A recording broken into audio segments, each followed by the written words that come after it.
E aí, beleza? Sou Daniel da Vegan Lover e nesse canal eu te ensino a fazer o melhor queijo vegetal que você já comeu, super saboroso e com gosto de queijo. E para isso acontecer, de repente, a maturação ela vai ser um excelente caminho.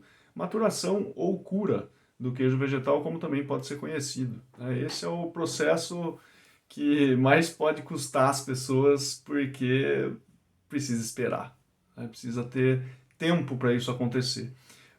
Alguns menos, outros mais, mas enfim, o interessante é que a maturação ela acaba sendo um estágio muito importante para os queijos vegetais, porque é nesse momento que a gente vai começar a perceber, né, algumas transformações acontecerem de uma maneira um pouco mais lenta, e isso vai favorecer demais o resultado final do nosso queijo vegetal.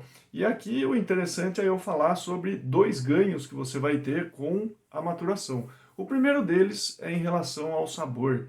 Tá? Sem dúvida nenhuma, a gente vai ter um acréscimo no sabor. Isso não só em termos de potência, mas em termos de qualidade também. É possível você perceber isso, sim, claro que é. Se você estabelecer uma mesma receita, tá? Imagine que você tem uma receita super básica de castanha de caju, probiótico, sal, as quantidades, você já tem isso muito bem definidas. E daí o que você vai fazer? Um queijo vegetal, vai colocar ele para curar. Depois desse tempo de cura passado, você vai pegar ele nessa hora de degustar, calma, produz outra vez esse mesmo queijo vegetal e aí coloca ele para fermentar.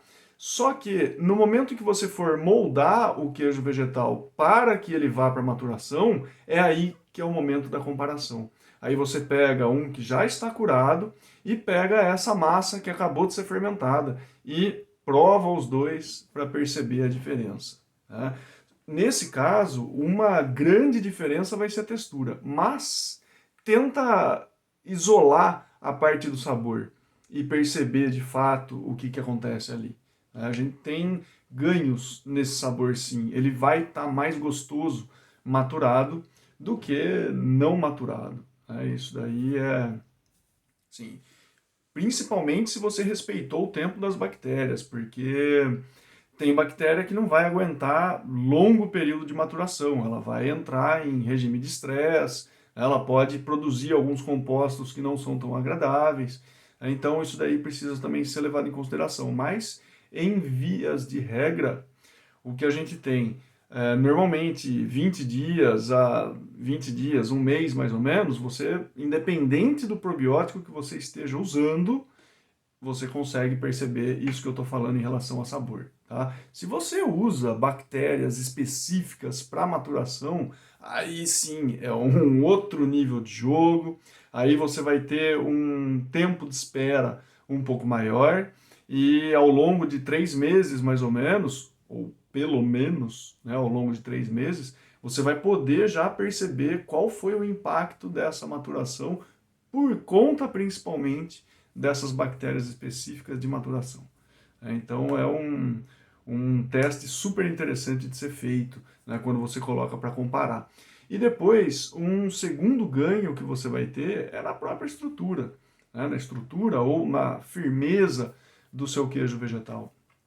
E isso porque ao longo do processo de maturação, o queijo vegetal ele perde água para o meio.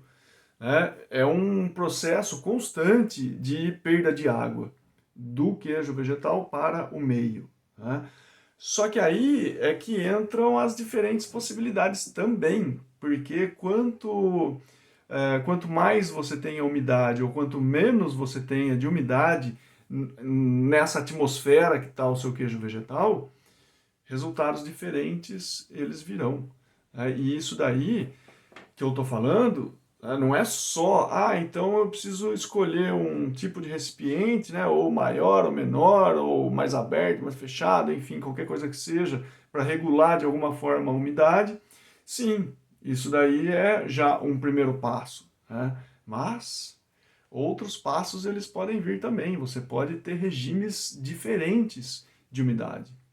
Tá? Ou seja, começar com uma certa umidade e depois terminar com uma outra umidade, fazer 3 estágios de umidade diferente, ou você faz 3 momentos com 2 estágios diferentes de umidade, enfim, isso daí é que é a grande magia depois do nosso processo, né? Desse processo de maturação, que você pode jogar com diferentes regimes de umidade para favorecer mais ou menos essa perda de água, né? Só para você ter ideia um pouco mais palpável do que eu estou falando aqui, normalmente quando você quer um queijo vegetal que ele fique pronto num tempo um pouco mais reduzido, é interessante que você tenha uma umidade um pouco mais baixa, porque o queijo vegetal ele tem uma umidade alta e ele vai, se a umidade do meio é mais baixa, a tendência é perder essa umidade de uma forma, de uma velocidade um pouco mais maior, né? E o contrário também, se você quer ter um tempo de maturação um pouco mais longo, que pode favorecer então o desenvolvimento de mais sabor, né, dependendo das bactérias, como eu falei um pouco antes, você precisa de um regime de umidade um pouco mais alto, para que essa perda de umidade do queijo vegetal, ela seja feita de uma maneira mais lenta. Do contrário, ele seca muito rápido, e aí a hora que você for comer ele ao longo aí de 3 meses, pode ser que aquela textura ela tenha passado um pouco do ponto, né? Ela já não seja mais tão interessante assim.